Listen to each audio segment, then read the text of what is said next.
Do you want a juicy, mouth-watering pulled pork? Let's see how to do it. Dry the pork ribs with a paper towel. Cut them in smaller pieces to fit your fry pan and wrap them with a mix of powdered spices. I used garlic, chili, ginger, salt and pepper, and many more. Check out in the description box for the full list.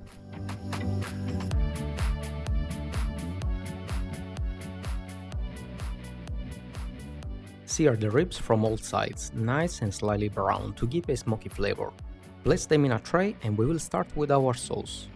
In a clean pan, toast the same rub. Add a bit of olive oil. Blend everything with the white wine and let it evaporate. I use Prosecco, but any wine will do. Add half of vinegar, ketchup diluted with water, 2 spoons of honey, and few cubes of demi-glace. If you want to learn how to do it, stay tuned. Add a few cubes of tomato paste and let it reduce and thicken it. Use this sauce to cover the ribs.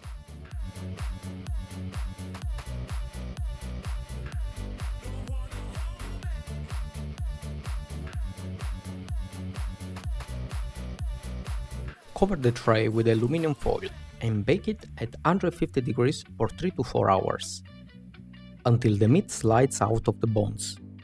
Then pull the meat apart with 2 forks. Mix all together to maximize the flavor and find the best way to enjoy this beauty. For me, it is in a wrap with a bit of sour cream. Roll it, cut it, eat it.